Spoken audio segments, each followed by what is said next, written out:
Every touchdown brings you closer to a payout with DraftKings Sportsbook, an official sports betting partner of the NFL. Download the DraftKings Sportsbook app and use code SPOTIFY to get $300 in bonus bets instantly when you place your first bet of $5 or more. In partnership with DraftKings. Gambling problem? Call 1-800-GAMBLER. On behalf of Boot Hill Casino and Resort in Kansas. Fees may apply in Illinois. 21 and over. Age and eligibility varies by jurisdiction. Void in Ontario. Bonus bets expire 7 days after issuance. For additional terms and responsible gaming resources, see sportsbook.draftkings.com/promos. With a major selection of the looks your kiddos love, starting at just $4 in the Walmart app, a new school year means a stylish new them. Who knew? Find skater skirts and Crocs that say, I'm casual but cool. Sparkly sneakers that say, it's my classroom, you're just learning in it. And preppy polos that say, I'm the teacher's pet, even if they're mommy's menace at home. Find their favorite styles starting at just $4 in the app. The Walmart you thought you knew is now new. Hey, it's Paris. You know I love sparkly things, right? Like stars. Duh.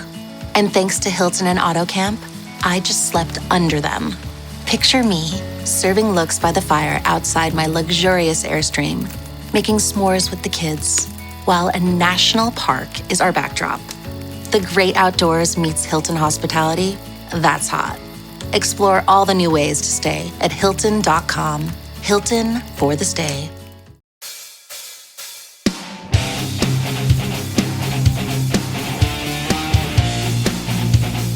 Welcome to the Dragon's Lair in association with the Riverside Sports Bar in Newport, an American-style bar with a proper Welsh feel.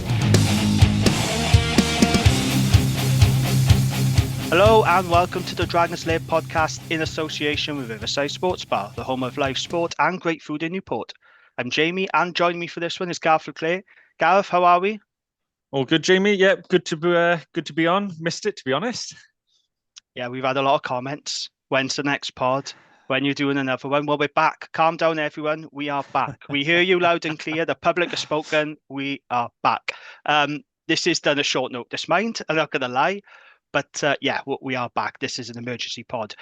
No Gavin for this one, unfortunately, but rest assured he will be with us next week. So as I just said, this is a pod that we're doing a very short notice because of that statement that was released by the Dragons on Thursday afternoon. And boy, was it quite the statement. I'm going to read it for you. Right, so this is the statement. I'll just read it as it is on the website. Since the publication of the WRU's proposal for the future of Welsh rugby, Dragons RFC has carefully studied the proposed optimal solution. Now, remember, the optimal solution is 2 teams. We don't know if it's going to be new entities, East or West. That's the talk. It could be 2 of the current teams, but the WRU want to go down to 2 teams. Then it says our position. On Tuesday, 2nd of September, we held a formal consultation meeting with the WRU and set out the club's position on 2 key issues.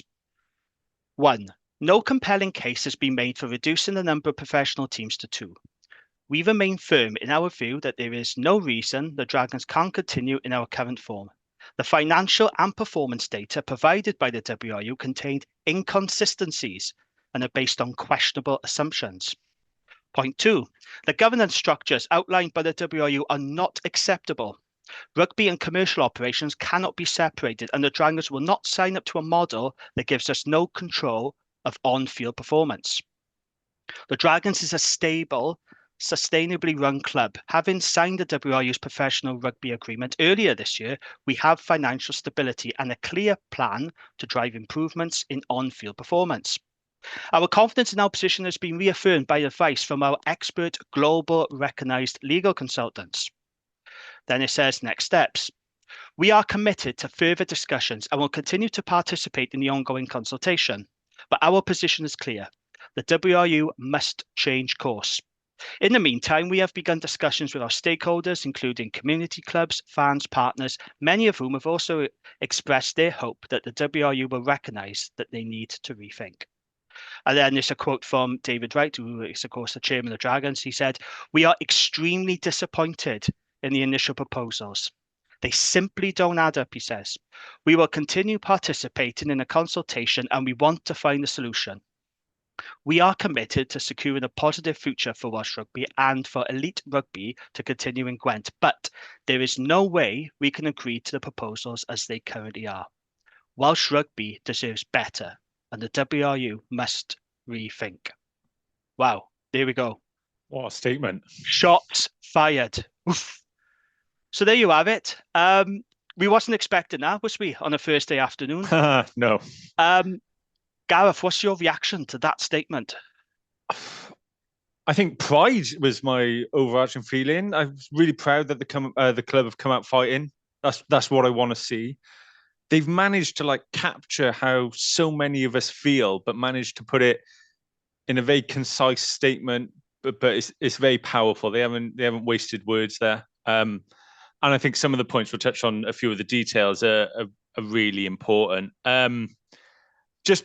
Before we get into like, the detail against the WRU, I think the one thing with the Dragons as well, and they say like they've engaged with stakeholders. Shout out to David Buttress for giving out the email address and actually like responding to fans. I think that's amazing. I think we're really lucky as a club to have 3 owners who are really invested in us and so engaged. That's not common. I think that's amazing, and I really appreciate sort of David taking the time out to read and reply. Inbox must have been flooded though, because he had supporters, not just Dragon supporters, but supporters from all 4 regions. Emailing to even like Cardiff supporters or Osprey supporters emailing him. Fair play to him. He's a good guy, isn't he, David? He's very good. Yeah, we owe him a great debt, and I think I think if we survive, maybe there should be a bar named after our owners for keeping us going or something. But yeah, it's the statement is absolutely fantastic. I think that is exactly what I want to see from us. I didn't expect to see it, especially so early on.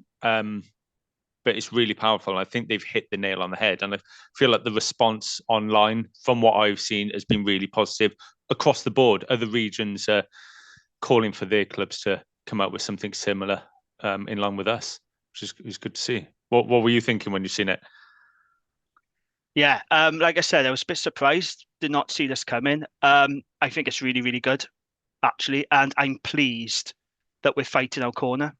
Yeah. And I've said on this pod that our owners will fight hard for this club. I really believe they will. And I believe they have got the best interest of the club. And that statement shows that. Yes. You know, people seem to think the Dragons are just going to roll over and accept this. You know, there's been so much talk about the Ospreys and Scarlets. No one's really talking about this. I feel like nobody's really fighting our corner except for our owners. I'll come on to it later, but this week we've had statements from, you know, the Newport BID, and we've had our MPs now and councillors. We are gaining a lot of support now. You know, there's a lot of traction, which is really important. Starting to realise the repercussions of losing the Dragons, but yeah, it's good to see the support, and it's what we need. Absolutely, and I think it strikes the right tone because it pulls no punches, but it's not too aggressive. No, it's just right. I think it is smack on, which shows, you know, we've got very experienced and professional owners. It's not a statement that is going to get backlash. It's an impressive statement. Really happy to read it. Yeah, absolutely. So the Dragons had this meeting on Tuesday, right, with the WRU. They then put out this damning statement on Thursday, right? So 2 days after they've met with the WRU, they put out this statement. That says to me that they didn't like what they were hearing from the WRU on Tuesday. That's what I'm slightly concerned about. Yeah, I felt really proud when I seen that statement, and the more time I had to digest it today, I started to get nervous because you come out swinging when you're on the ropes. Yeah. So there is a part of me that thinks, you know, this is a very serious situation. The council coming out and supporting us is great. They wouldn't be doing it if we weren't massively at risk. So it is really scary to see. So it's not. I'm reassured that we're fighting, and we're going to fight our corner. But we still haven't got assurances that we're going to survive, which I guess at the moment we can't have. I think you're probably going to touch on it anyway, but the line around our global legal consultants, that I feel is a very, very strong line. So we know that when we signed the last agreement, we also had a side letter signed, which Buttress stated that was to secure our future. Why would we bother drafting That would be time, cost, and having that signed if we didn't feel it would have weight. And I feel that statement is close to threatening the WRU with, okay, mess with us and we'll see you in court. It's not quite there yet, but I feel like it has got that undertone to it, which is good. If you're being threatened to be cut, we should be, fighting with everything we have. So it's quite impressed with that part of the statement as well. It's very encouraging. Yeah. So that's what caught my eye in that statement, that paragraph. I'll just read it out. So, our confidence in our position has been reaffirmed by advice from our expert, globally recognized legal consultants. What that's saying is, we've sought legal advice and we feel confident that we've got a strong legal case here. Yeah. That's basically what they're saying. And the other regions will no doubt take legal action as well. I did see Wales Online say that Ospreys and Scarlets were preparing legal action. But I think we got a stronger legal case, to be honest, because we signed the Dragons signed what they believe was a legally binding contract. That's what they said. They believe this document secure their future. For the next 5 years, it was 3 years fixed funding, and then it was 5 years, this PRB deal. The question, it might have been you actually put it to David, was, is it binding both ways? And he was like, well, I would never sign something that was only binding one way. He's an astute businessman. So, I felt at the time it was a smart move that we signed that agreement.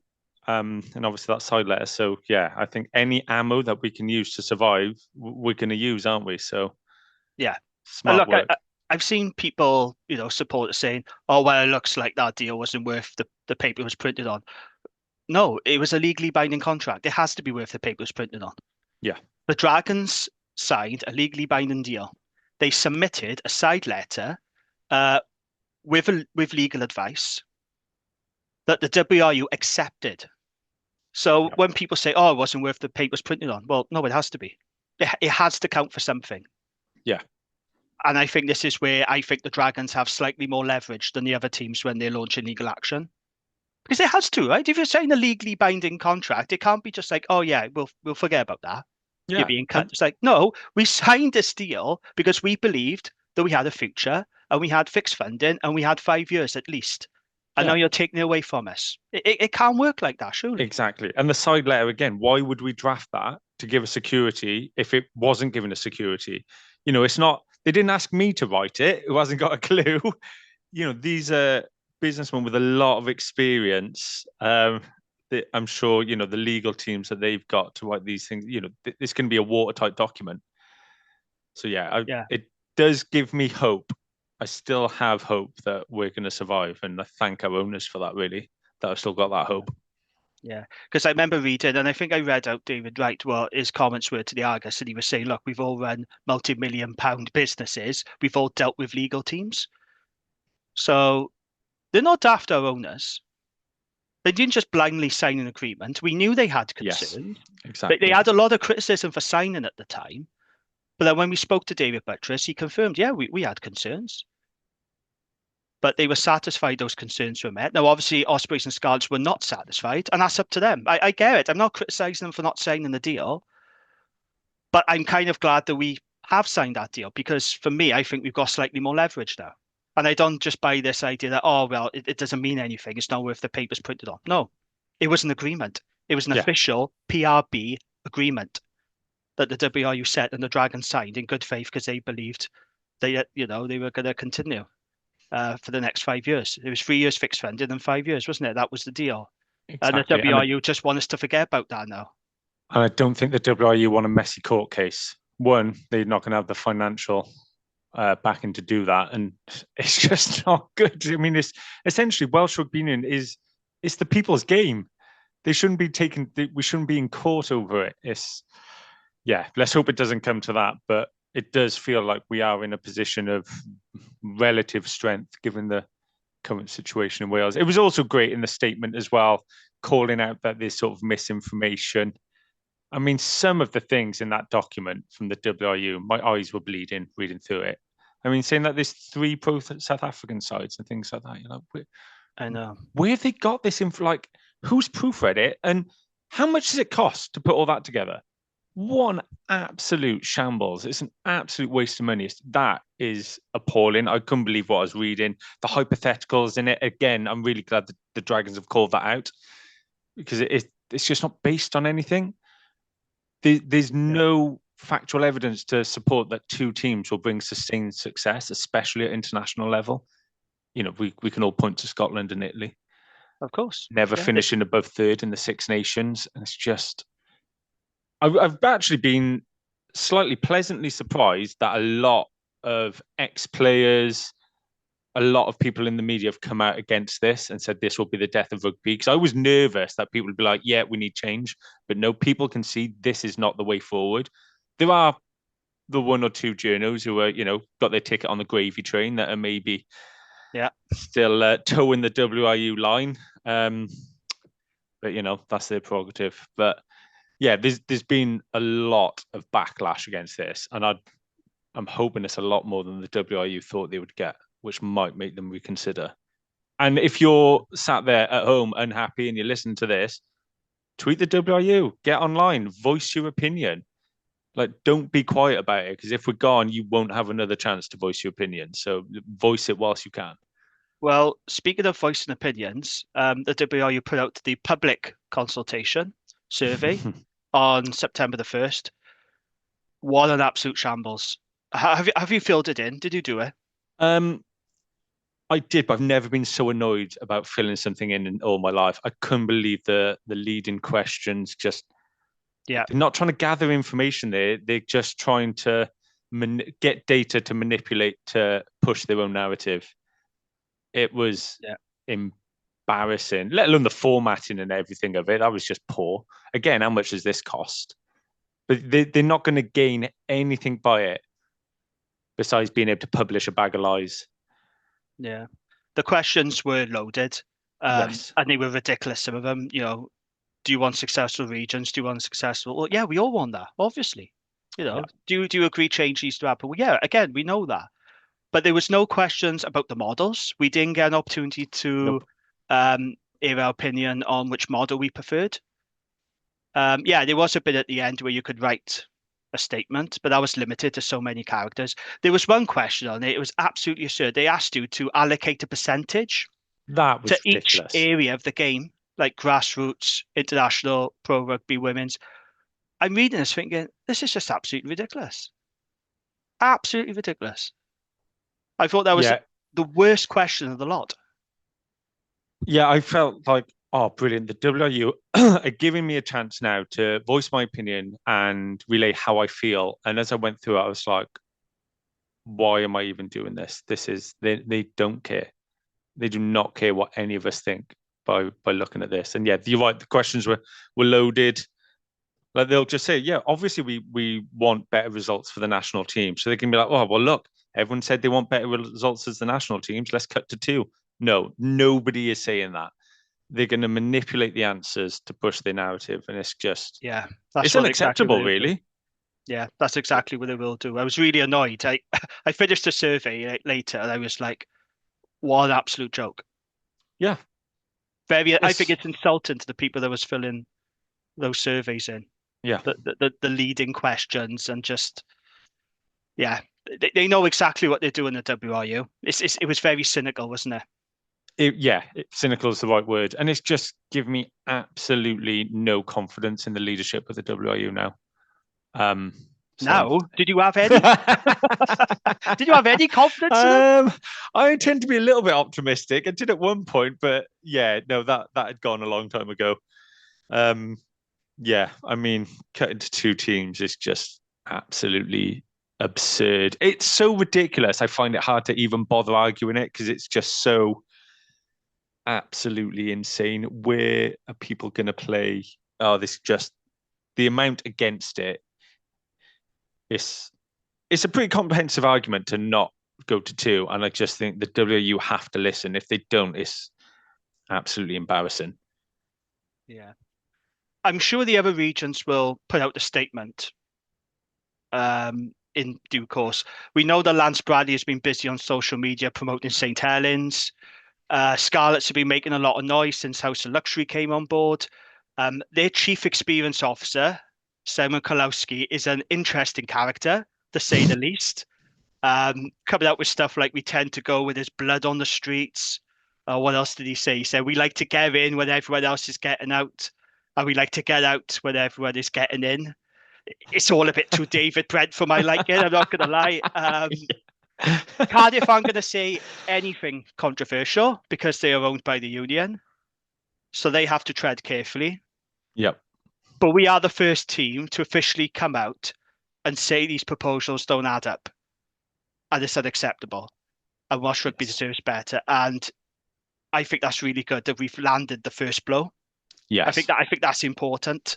Yeah. And also, as well, you alluded to earlier, when you look at the replies on social media, there's a lot of Cardiff, Ospreys, and Scarlet supporters saying, "Well done, Dragons."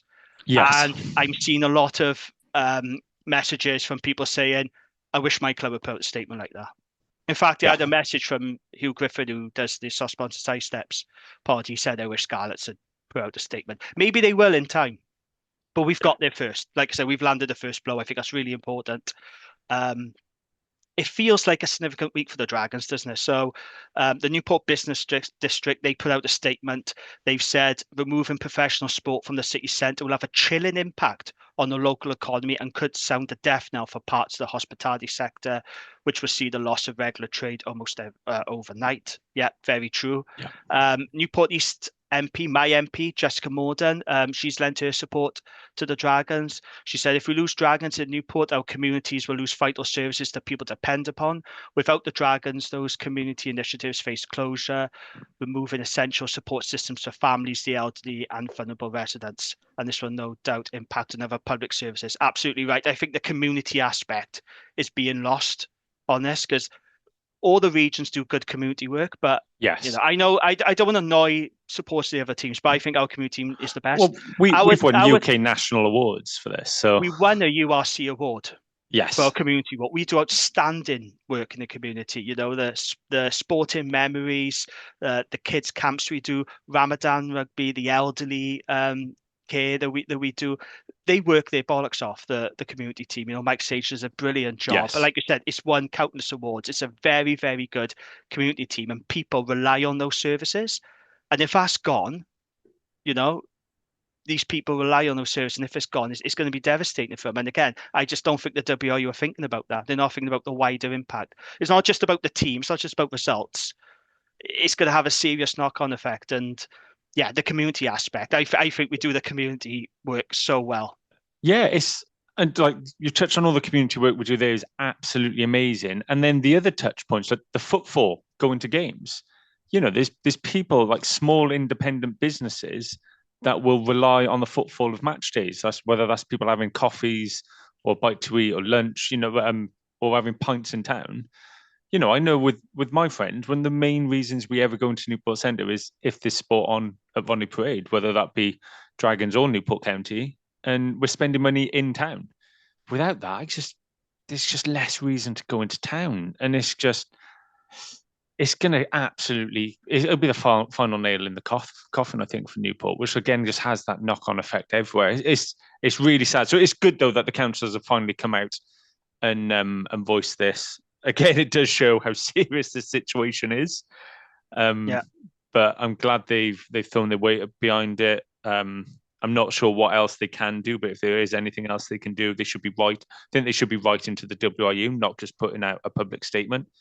I think send a message directly to the WRU would be pretty important. Yeah. So I did a podcast with the 1912 Exiles this week as well, which I think is going to be out next week.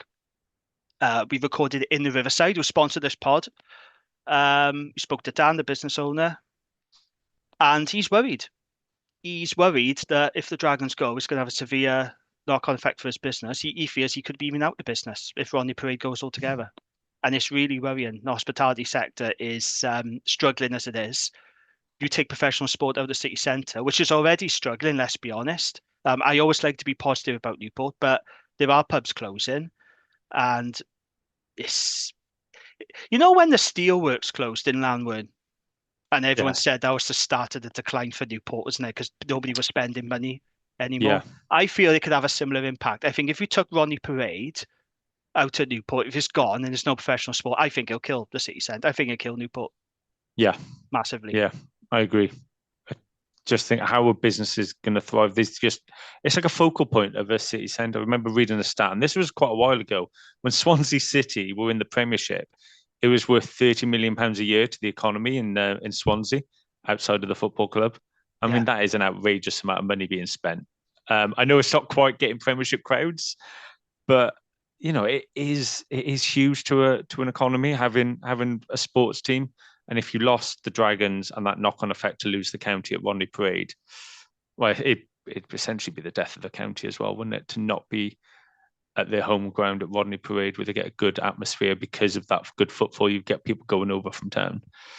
It's really worrying, and the mental side of it as well for people. It's it's people's release at the end of the week to go watch this sports team. It's a place where people have bonded, people make friends. It's how I don't know. It's what people have got in common. It's the time I get to spend with like my dad. It's the time I want to spend with my son going forward. He's only 4, but I'm going to take him over for the Scarlets pre-season game. It's just, it'd be devastating to lose it. So again, the owners realise this and they're fighting for us. So we can't thank them enough. I just hope it's enough. Yeah. And I spoke about this as well on that pod I did. It's really good that we've got MPs, councillors coming out, like the Newport City Council leader, Dimitri Petruni, came out in support as well, which is really important. We need more councillors, more strong members of statement Parliament as well, to be fair. Yes, absolutely. But action speaks louder than words. So it's all very good saying we support, but what are you going to do? Are you going to lobby the WRU? Yes. And say yes, this could really have a huge detrimental effect on Newport, the business sector, the hospitality sector. Have the WRU even thought about that when they've drawn up these proposals? I bet they haven't, have they? I don't think they've thought about a lot in general, to be No. honest. Looking at everything that they've put out, not a lot of thoughts got. They couldn't even get the number of South African pro teams right. We're in the same league with them. I mean, I don't think there's a lot of thinking going on at WRUHQ. No, not at all. So reflecting on the statement then, you said that gives you a little bit more reassurance then, does it, about your future? Like when you read that statement today, did you feel more confident? Because you know me, I'm a pessimist, right? You're my answer. That's just me. I'm still fearing the worst. I am still fearing that we are going to be axed, whether it be 3 teams, 2 teams, whatever. I am prepared for the worst, but you got a little bit more hope than me, haven't you? Well, it's a double-edged sword, because I think we wouldn't make the statements if this situation wasn't quite dire and quite desperate. But it was a strong statement. The bit around the legal team, that does give me some hope. My worry is that we might end up being fudged with being a development team, which I won't go into too much detail on what I think about development teams, but a development team isn't a development team if it's just a poorly funded team. That is not a development region. Development region should have just as much funding, but more of it going into facilities and top class coaching for the youngsters to come through. It shouldn't just be a budget region just to appease us surviving. I don't want to see that. I want to see equal funding across the regions. But I do have a concern. But we're not going to get that, mate. The WRU already said that. We have to. I'm sorry, but we have to be honest. We have to rule it out. The WRU said we're not going to fund teams equally anymore. So if we do survive, then we're probably not going to be on the same level as there is the option B, is it 3 equally funded teams? But yeah, which as I said on 1912 XL's pod, I like the sound of that compared to 2 teams. If I'm being honest, this East and West nonsense. I think that's ridiculous. Yeah, absolutely ridiculous. 2 plastic teams, no history. Where are they going to play? What are they going to be called? Who is going to support them? If you got 2 new entities, you're disenfranchising 4 sets of fans there, aren't you? Yes. Let's be honest. Whereas if you keep 2 current teams, then it's only 2, which isn't great, but it's better than disenfranchising and alienating 4 sets of fans. The 3 teams one, I am open to that, I don't want to lose a club, and it could be us. If it's 3 teams, that could be us gone. That's it. I think 3 teams suddenly sounds like a better option because we're faced with 2. In reality, nobody actually wants 3 teams. No one wants to cut a team. And you could look at it, do we represent East, a Cardiff Central, and then there's a team in the West, which I don't want to see a team go. No. I hate the Scarlets, so I want to keep that rivalry. And the Ospreys are the only team we beat, so we got to keep them. Yeah. But no, seriously, I don't want to see any team cut. But yeah, I back to your point though. I do feel confident that we aren't having our bellies tickled by this. We are fighting. Like I said, we've only had that meeting 2 days ago, and we've come out pissed off. And we've gone, Which no. slightly concerns me. On the one hand, I think it's good, but like I said, obviously, I don't want to say our meeting didn't go well because we wasn't there. We don't know what was said or what happened. I would love to have been a fly on the wall in that meeting, I gotta be honest. But it seems to me, from the outside looking in, we didn't like what we was hearing, and we've put out this statement. Yeah. Well, in part of the statement asking the WRU to change direction, it means in that meeting, the direction is 2.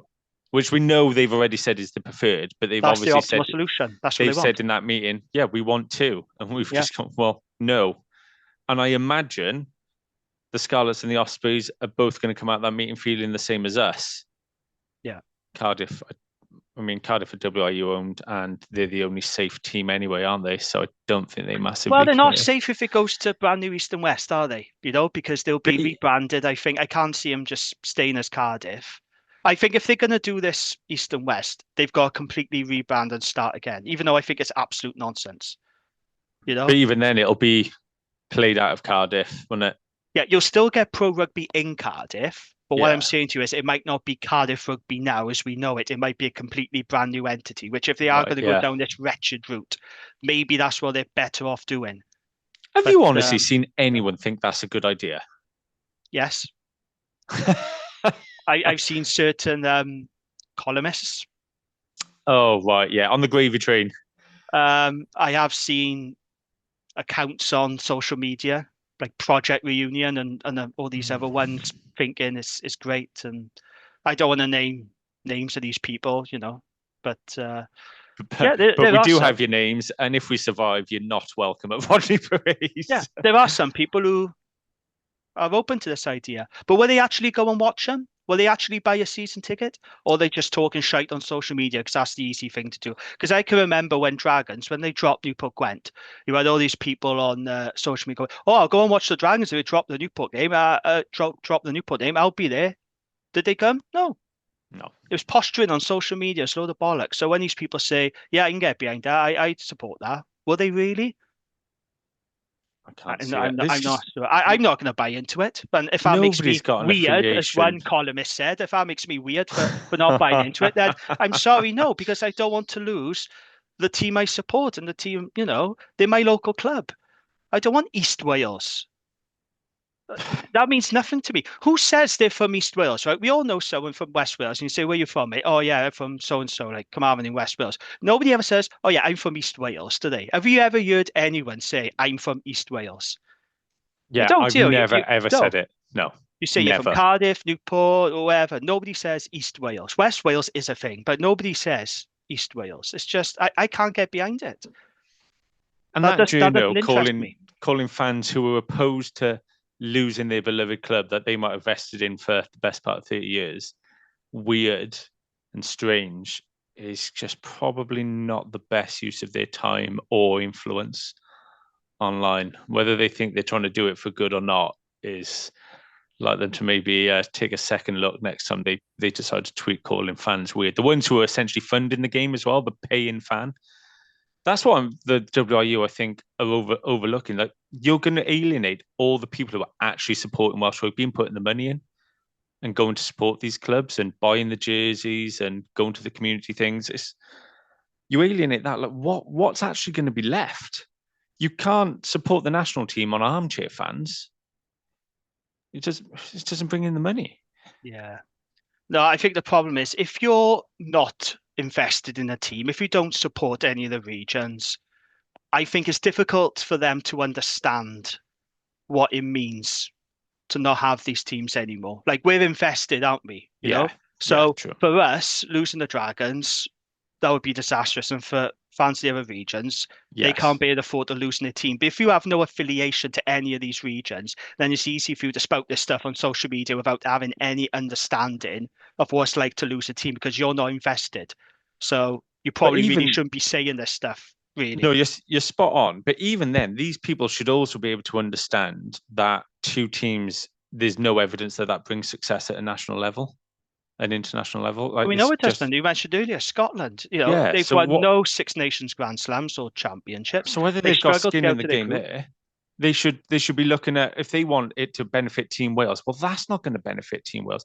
Where are these players going to play? We often get these things on Wales Online, and 8 players to look out for. These youngsters. Where are they going to play if you only got 2 teams? They're not playing. They're not going to be getting any pro rugby. There's just not going to be enough exposure for young, talented Welsh playing rugby players. It's just absolutely ridiculous, isn't it? Yeah, but they want to use the SRC, don't they, to put these players in, these young players. You know? I mean, it's just not. That's just, again, a pipe dream, because there's going to be more money on offer in Division 2 in France and in the Championship in England, and that's where players will go. There's not going to be enough money in the SRC to bring it up to that standard, is there? And if you are really going to put in that money to bring the SRC to a pro standard, we'll just have 4 pro teams. Bring in enough money for that. Yeah. No. Yes. Yeah. It's not good. Not at all. Yeah. So, well done, Dragons. That's a good statement. They're fighting hard. I think whatever happens, I don't think we're going to die wondering, are we? No. You know, we know we're going to be fighting as hard as we can. We know we're in good hands. The only thing I will say, though, is although I am pleased that we're fighting hard off the field, we really need to start fighting hard on the field, because it's no good, you know, throwing punches and putting out strong statements, but then we're losing every week. Yeah. There's no point to that at all, because it weakens the argument, doesn't it? You know? Yeah, we've got to change that narrative, haven't we? Yeah, and that's something that we've spoken about. Exactly. We've spoken about this so many times on the pod, you know, about changing the narrative. Like I said, it's all very well coming out and saying this stuff, which is great. But then if you're losing every week, you're not changing the narrative. The critics still want you, you know, axed. I hope the players understand this. I hope the message, I hope somebody at the Dragons has explained to the players, look, you know, you've really got to go out there now and start performing. Yeah. You know, because they need to. We need to see some performances and some encouragement. Because if they lose in every week like last season, it's going to be very easy for people to look at the Dragons and go, see, this is why we should go to 3 teams or 2 teams. Dragons are hopeless. They got all these players, new coaches, they're still rubbish. They've got to prove a point. I think all the players have got to prove a point. And all of them, when they put on that Dragons jersey this season, they've got a responsibility to perform. Whether that's the academy kids or these new signings or the stalwarts that's already there. The message has to be loud. If I'm in that dressing room, if I'm a coach, I'm saying, boys, you got to fight every game like it's your last now, because you're playing for your futures. That's why I'd be saying to him. 100%. You know? And being great men, that's something the fans get behind. When we see the team fight, we get behind it. We've been so poor, yet we've still got a core base of fans. We start to perform a bit better and get some results, that crowd will grow. More people will go. It's an easier sell to say, do you fancy going over to the Dragons if we're not losing every week? And we will get behind that team. I'm really excited for the season to start. I know we'll get into that more on the next one, but I'm optimistic. Whether I should be or not. We say this every season, though, don't we? Yeah. We say this every season. If we can't get excited. I was happy with the recruitment last season and the season before that. And look what happened. Yeah. But this is what I mean. We've really got to do our talking on the field. It's normally the best time of the season, this, isn't it? Because we're not losing. Well, can't lose if you're not playing. Yeah. Oh, dear me. It's frustrating, though, because I was genuinely looking forward to the season. Yes. And this is just hanging over us now, isn't it? This is why I hate. We can't really look forward and get excited about the new season because we've got this threat of being cut hanging over us. You know? But it's bound to have an effect on the players as well, though, isn't it? Like, I don't know how much this has been spoken about in the dressing room in Ystrad or indeed at the other regions, but it must be, mustn't it? The players must 100%. be talking about this and fearing. I mean, the WRU said, "Oh, we'll honour all the contracts," but it's not really the point because they don't know where they're going to be No, or and where that they're means going you to might get play. paid for one more year because after that, well, where are you going to go? Suddenly your options are cut in half. You know, Yeah, it's pretty scary. It must be a stress for the players. But yeah, let's hope we actually use it, like you said. But like you say, it's hanging over us. It affects everything. So Greg's a big Dragons fan off the terrace, yeah. and he messaged me the under-18s team, the under-17s team, and a boy's playing from Abercarn, the club he supports, and he's like, Mm. "Oh, that's good, really positive, all excited." And my first thought was, right, so you want to see him come through the Dragons Academy and then play for the Dragons? Well, that could just be taken away. And I'm instantly starting to get annoyed about it again. And again, Yeah, everything is going back to that situation because the cloud is hanging over all of Welsh rugby at the moment. And I just hopefully we come out of it the other side. And yeah, let's concentrate on the rugby. That's why we're all here. That's why we're fans who engage because we like rugby. And it's just secondary at the moment. it is. But back to the point, I do think we really need to see some We fight really on do. the field Yeah. because I was thinking the other day about what David Buttress said on our pod. Do you remember when he said, "What right do we have to exist if we just win 2 or 3 games every season?" Yeah. Now, if I'd said that, certain people, we know who they are, would accuse me of being negative. They would, you know Yeah. that. Yeah. But Yeah. that came from the co-owner. And he's Yeah. right. And I do think this is an organization, and I will be honest about it. I do think we got to a stage where we became comfortable with losing. I think even David said that as well. Yeah. That can't continue anymore. That No. cannot continue. And it's because of that we're probably vulnerable and up for the chop, even though that, off the field, Yeah. we're in Well, a very good place. And that's the frustrating thing. I know off the field, we're in a much better position than the other regions, but what continues to let the Dragons down is results and performances that will always be used against us. And that's the yeah. frustrating thing because I think the foundations are there, the potential is there. We got really good owners, but the on-field product has let us down for so long. And I do fear that that's going to be our undoing. And most fans in Wales, they only see the on-field bit Yeah, they don't because, care about like, anything else. I don't care what the Scarlets are doing off-field in the community. So why would they care about us? I look at them play rugby, and yeah, the results need to be better. I do feel like we've got a better squad this year. We've strengthened in important positions, especially up front. I'm confident we can get some results this year with a big start. And I went to I seen you there at the family fun day. Some of those new players, there's Yep. some big boys there. I mean, breaking news: Big Mac is big. Like They don't call him Big Mac for nothing. He is huge. he is massive, mate. I was like, Jesus Christ. I really hope the Dragons can do what Cardiff haven't done really and get the most out of him because I Yeah, think he'd be such a big asset for us. yeah. We've lacked size for years. You Yeah. think we have added a good bit of size. So yeah, it was great to see all the players there. And that's another thing, like the cloud looming over. Go to that family fun day, fantastic day when the rain stopped. And there's people like Aaron Wainwright, Rio Dola, Wales stars there. Kids are having photos with them. I mean, like, if anything's going to want to make you continue playing rugby, if you're a little kid, it's meeting people like Aaron Wainwright, who was so good, like giving up so much time with everyone all day. And who's going to do that if we don't exist? Where are these kids getting their inspiration from? It's just not going to happen. And sorry to keep reverting back to that looming cloud over us, but it's just ridiculous. But fair play to all the players as well, really engaging with all the kids and everything at the family fun day. I thought it was well worth So going did to. you manage to speak to any players and what were they telling you? Did they come up in conversation at all? Did you manage to have a chat? Is this a leading question? It's a WRU leading question, yeah. Yeah.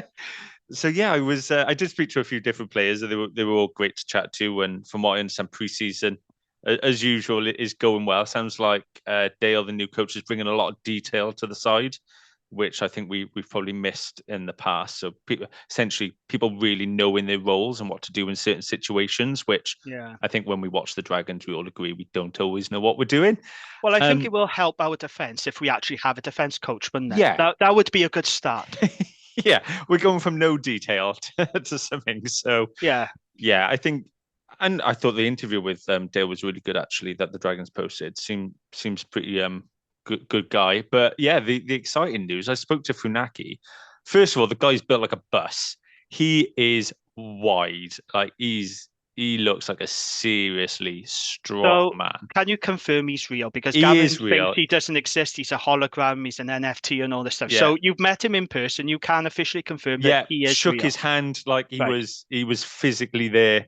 Yeah. And from asking him obviously about his injury and how he's getting on, he's excited. He says he's targeting the Scarlets preseason game. So I think that is big news for us.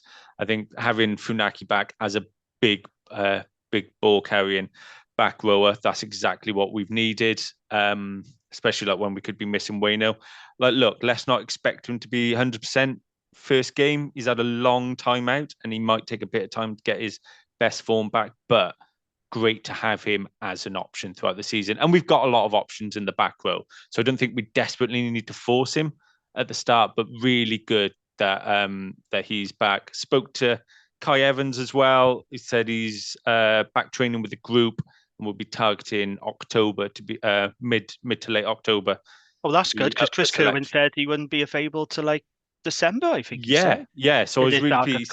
He said Mm. it's gone really well, his rehab. So he's feeling really fit. Yeah, and seeing a few of the players, they look in good shape. A few of them, like Levi Douglas, he looks a big guy as well. Seb Davis, obviously huge. It's when you see these people up close, being a mere mortal, you're like, wow, yeah, these are some big fellas. So yeah, and it seemed, good bit of camaraderie amongst the Dragons boys as well. They seemed a pretty happy bunch. So we're looking good. And a few of the youngsters as well, I'm really excited to see. Like, obviously, like Hugh Anderson had a great year last year and excited to see him kick on. But Harry Ackerman, he looks in good shape.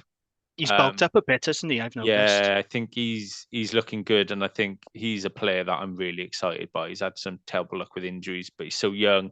Obviously, we're blessed with an Ivan Owen at 12 as well. But I think Harry Ackerman is someone who could really kick on as well. So yeah, it's great to see all the players. My 4-year-old wasn't massively interested in them, more interested in his Dragons flag, to be fair. But great day, and what a great event to put on by the Dragons for the kids. I think it's really, really good that they do that, to be fair. Yeah, it was a good day. I thought the Taylor Swift singer was good. I actually knew more songs than what I realised, which is slightly worrying. He's like, oh, I know this. But it's Taylor Swift. I didn't know that. Yeah, I thought she was good. She was only a young girl. She I thought was she was good, really yeah, good. My daughter wasn't that impressed, I'll be honest, but she was grumpy for most of the days.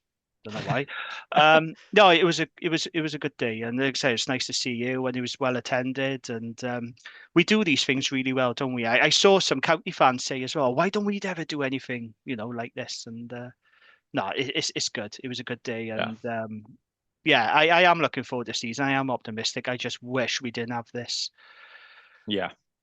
As you keep saying, this cloud hanging over us, and it is, isn't it? It's just like, because it's spoiling it for me a little bit. It's dampening my excitement for it. It is, yeah. It does put a bit of a bleak picture on things, and obviously the main part of the event was the kit launch as well. Yes. So the kit is out now. It's amber. Not a lot of black. It is mostly amber. It's clean looking. It's quite fresh. It's not plastered with too many sponsors. Now, I know that's important commercially, and sponsorship is, important to all clubs. But I don't like seeing shirts covered in loads of sponsors. Yeah. And we have been guilty of that in the past, as have the Scarlets and other clubs. I really like it. Some people are saying they're not too keen on the scales on the shirt. I mean, I will remind them it's not the first time a Dragon shirt has had scales. The 2018 shirt had scales as well. So what do you think of the shirt? I quite like it. I loved it. I really like it. I think, not to get too political with Newport, Gwent and everything, like black and amber is Newport's colours. Amber, I feel like, is a good colour for us to be represented by. When we were going towards the black or the dark sort of charcoals before, I just feel like it didn't really give us an identity. Ospreys, when it was all in black, you're like, why are we all in black? Yeah, and there's just a lot of teams sort of where that I feel like we really stand out. It feels like it's our sort of colour. The trim around the pitch as well. That's been there for a couple of years. I felt like an affiliation to the top. Really liked it as well. Bought one instantly. Got one for my little boy as well.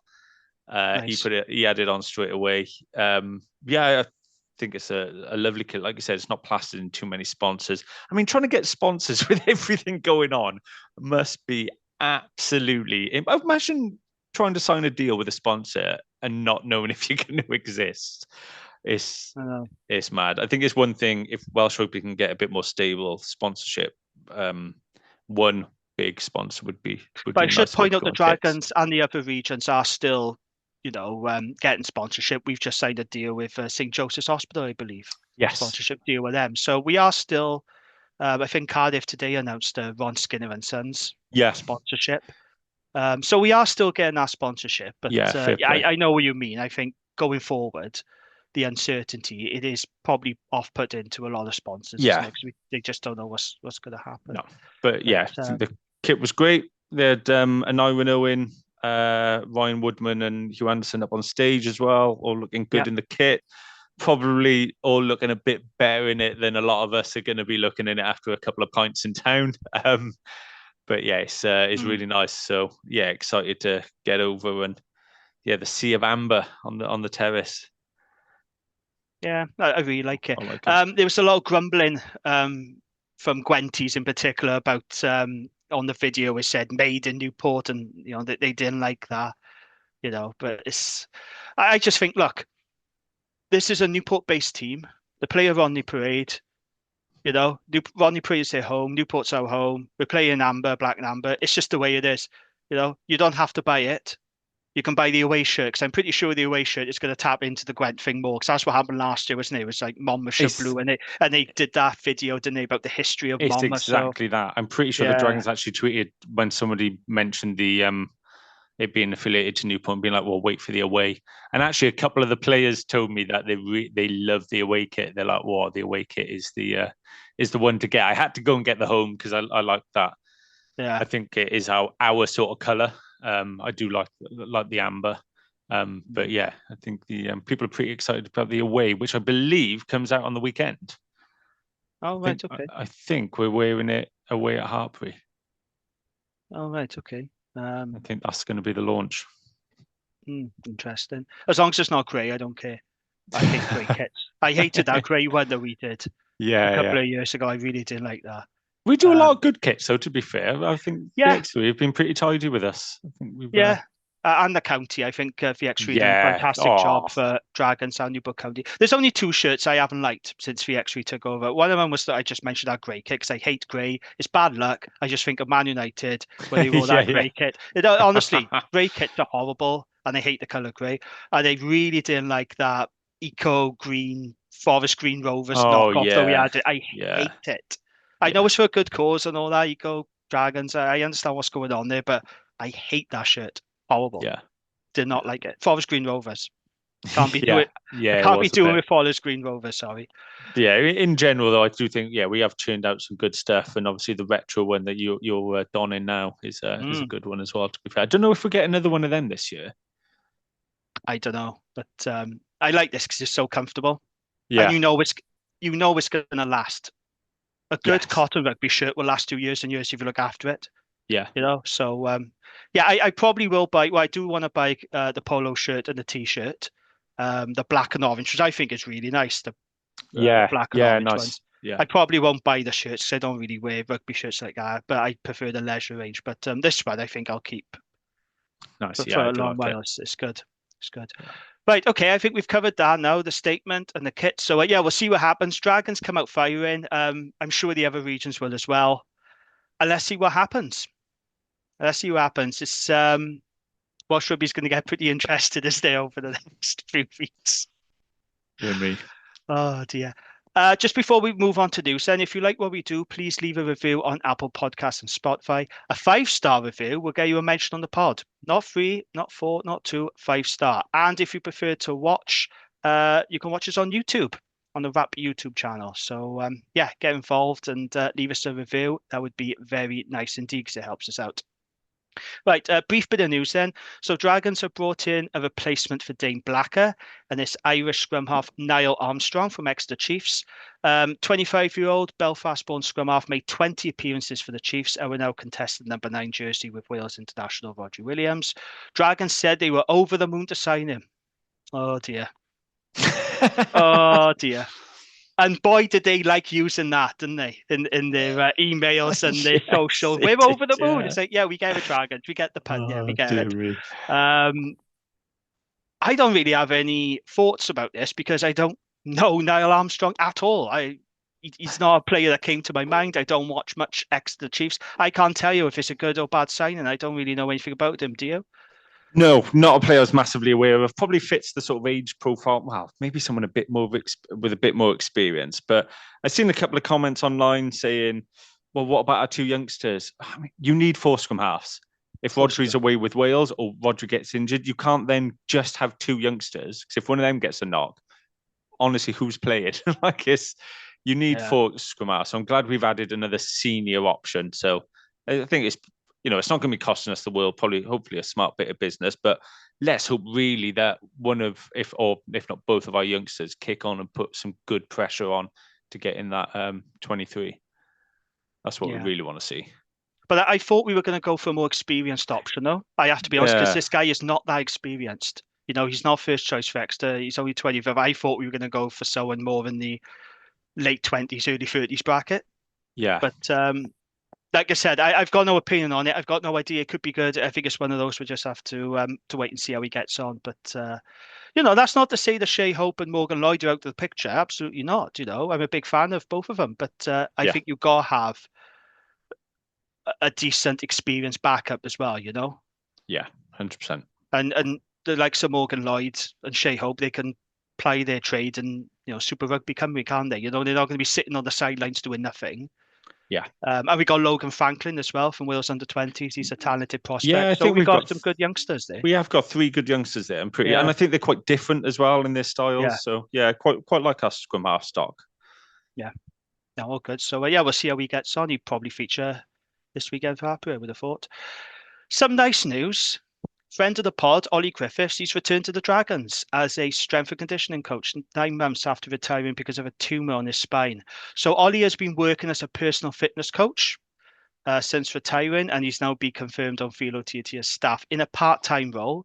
So he's going to work alongside head of conditioning Ryan Harris 2 days a week with a focus on the forwards while also assisting with individual programs and helping players on their return from injury. So nice news, that, isn't it? It's good to see Ollie back at the club.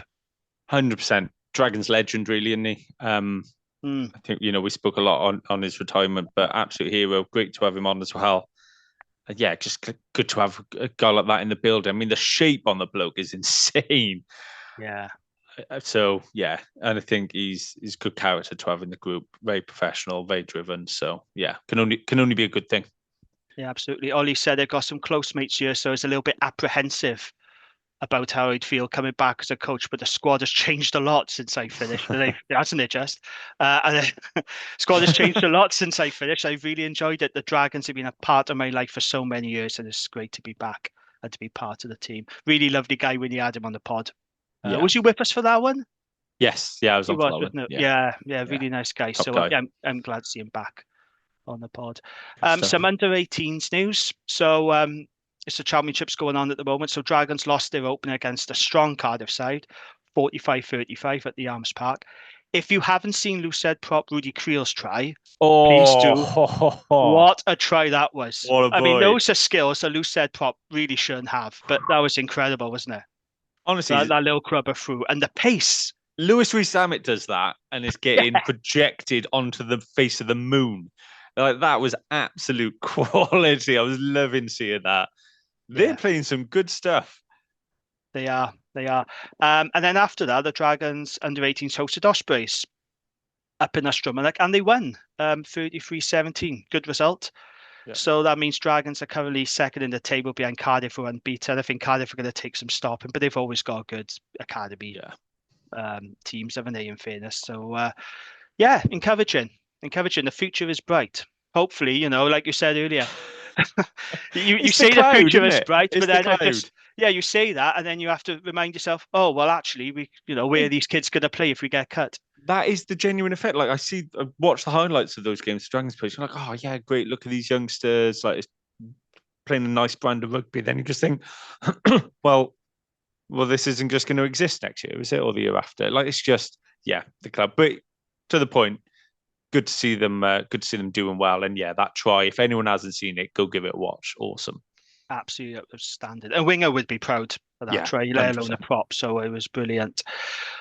Dragons away to Hartbury this weekend, first pre-season. I finally had my digital season ticket, so I'm excited now. I didn't have it when they said they've issued all the season tickets, but I emailed the ticket office, and fair play, they were quite responsive, and they sent it out. So it's on my phone now, which I think is better. Personally, I know some people prefer cards, but I think it's great. I'm glad they've gone digital. So it's starting to feel a bit real now that the rugby's starting again, which is nice. I wonder what Philo... Well, I was thinking this. Do you think he knows what his starting 15 is yet? Or do you think he's just using these pre-season fixtures to sort of have a look at everywhere and mix it up? But I'm just thinking in the back of my mind, because the thing is, there's been so much change at the Dragon. So we're going to talk about this next week. We're going to look at the squad, and then we're going to realise this is a very different squad now. Yeah. That's a very different look to it. So I wonder in the back of his mind if he's got a preferred starting 15. There'd be question marks over a few positions, which is good. Like we should have that competition. A few players are probably nailed on in there who probably maybe won't even feature this weekend, like Wayne Owen. A couple of the other internationals maybe might be held back. But yeah, I think there's definitely selection headaches, which is good. Obviously missing the two Tongan boys as well, aren't we? They're doing well in the Pacific Nations Cup, yeah. Yeah, the one scored as well, didn't he, the other day, which was good. So yeah, that's positive to see. Yeah, excited to see them come back as well and have an impact. But yeah, I think there's a couple of positions up for grabs, but also like the back three is actually pretty tough to pick now. Like I think Angus goes in at 15, but Hugh Anderson is hopefully pushing him really hard in training. I think we've got a bit of talent on the wings, especially with someone like Harry Rees-Weldon coming through. Yeah, I think it's really hard now because I've been asked this question by a couple of people on the WhatsApp group. What's your strongest Dragons team, do you think, this season? And when you look at it, it's really hard to pick because, Steph Thomas from Wales Online, I don't know if you saw it, did his strongest Dragons team. Yes. Dylan Lewis, Welsh National, wasn't even in it. Yeah, I didn't quite agree with Steph's team, to be honest, because I think Dylan Lewis, for me, has come in as first choice tired. I mean, I think Rob Hunt will have a point to prove. I think he's going to be a strong scrummager. But Chris Coleman, Super Chrissy Coleman, yeah. Recent Welsh international, I think. Big year for Chris, actually. Yeah. Like, let's see you kick on, Chris, because you've got a bit of weight behind you now in the second row. We're not like we have been, like with kids. That's a tough task, having a couple of kids pushing you. He's got the stability now at loose head as well, with Wynn coming in. The hookers have got experience. He's got good competition at tight head, which should help him. Like, let's go on and have a good season. Let's hope, if we injuries aside, he shouldn't just have to carry the load like he did last year. But let's have an impact. Let's go and impact games. Like, let's now show that you can step up to international, have impact at club level. I think it is make or break almost for Chris this year. I'd love to see him kick on now and really show some good form for us. Yeah, absolutely. Yeah, I think Thomas Young as well nailed at 7, I would say. Yeah, some people prefer Woodman at 6. I would go for Shane Lewis. Shane Lewis Hughes, I think he's been terrific an awesome from Cardiff. I think he's been reborn. And Woodman, fantastic player, but he's still young. There's you don't need a youngster starting he'll get plenty of game time throughout the season. But yeah, Shane Lewis Hughes, Wayne. But it's hard now to pick. Young. Yeah, it's hard to pick. With everyone fit and available now, of course, there will be injuries, and we'll talk about this next week. There will be the inevitable injury crisis at the Dragons. It happens every year. But with everyone fit and available, you sit down now and you look at our squad and you think, okay, let's pick a team. It's very hard to do. Whereas before, it'd be quite simple because you never had any depth. So you knew who was starting at loose head. You knew you could pick the team easy because it used to pick itself. But now it feels like, I don't want to jinx it, but it feels like there's some genuine depth now. If Robert Hunt goes well, Chris Coleman could miss out, or Dylan could miss out. It's tricky. And you're talking about depth in really important positions. Yeah. We haven't had depth in the pack before, so it's great. We look really strong at lock, mind. Really strong. Yeah, very happy with the lock. Again, Steph Thomas didn't have Seb starting. I think it was Seb or Ben Carter for me. That would be my starting second row. Yeah, I think that should be it. We're sort of jumping ahead now because we should be talking about this next week. So it's my fault. It's my fault. So good luck to Dragons away, Hartbury, and then Scarlets at home. As I understand, the terrace isn't open for that one, is it? It's all busy. I wonder why that is. Wonder why that. There's obviously a reason for it, but I wonder why they haven't opening the terrace for that one. Strange. All I ask, right? I'm not bothered about results in pre-season because it's just pre-season, isn't it? But please, no injuries. That's all I ask. Do not get injured, please. Yeah. To the Tongan boys, don't get injured. I'm praying that they have a poor campaign and they come home early so we can get them back in camp. I want them to. It sounds terrible, doesn't it? I hope you flop, but you come back in one piece, Dear me. Don't do too well in the tournament, please. Yeah. Because there is a chance we won't have them for Ulster away for the first game of the season. Yeah. I think, we'll get into it next week, but we need to be targeting those home games as well, don't we? But yeah, let's hope they can come back in one piece. And yeah, it is a nervy time in pre-season. The boys have got to play. You have to have a hit out, but just be like, you've made a tackle, get off now, wrap you up in cotton wool with a few of them.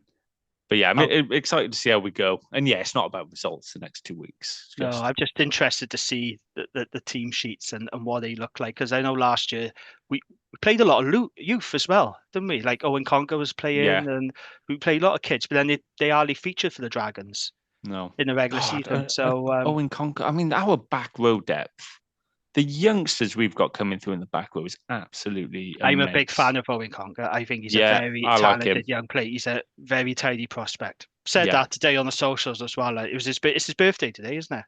Yes. Yeah. Happy birthday, Owen. Yeah, happy birthday. But his dad, it's always nice here. He responds as well on the socials. Yeah, he seems a good prospect. Obviously plays like Minto, Bedell, and Ryan Jones underneath that, and then there'll be even more on there. So we do love producing back rowers in Gwent, to be fair. Yeah. I think back row is an area where Dragons has never faltered in. No. We will always produce strong players in the back row. That's one thing you can't. That's one criticism you can't level at the Dragons, so we're not producing quality back rowers, because that's something that we've always done. So, okay. I think we'll leave it there. We were going to do a short pod, but it's ended up being one of those long ones again, isn't it? But that's absolutely fine. We felt it was important to do a reaction to that statement because it is pretty significant. And I know, Gareth, you've been gagging to do a pod, haven't you? Because you've been as bad as some of the listeners. When's the next one? When we record it next? When we do it? Well, we're going to do it tonight. Let's just do it tonight and go over with. But excited. I know. But well done, Dragons. Good statement. Yes. And let's hope the others follow. Yeah, and Dragons, if there is anything we can do as fans, tell us. We need to voice our opinion. And for any fans listening, again, I know I've said it before, voice your opinions. Let's not go quietly. Let's literally shout at the WRU until they have to keep us. There's too much at stake to go quietly. Exactly. There's a lot of livelihoods as well at risk. Yeah. So it's absolutely important that we keep on fighting a good fight. And that means the players have to do the same on the field. We've done a lot of talking off the field. Now it's time to see the talking be done on the field, because that will help our cause a lot if we can do that. Spot on.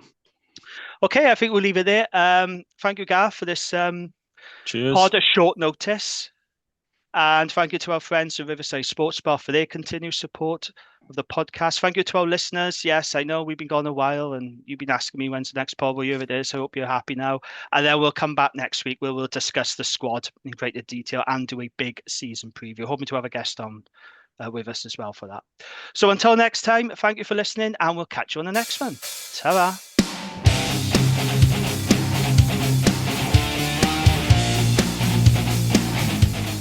That was The Dragon's Lair, in association with the Riverside Sports Bar in Newport, an American-style bar with a proper Welsh feel. Join us again next week for more of the same.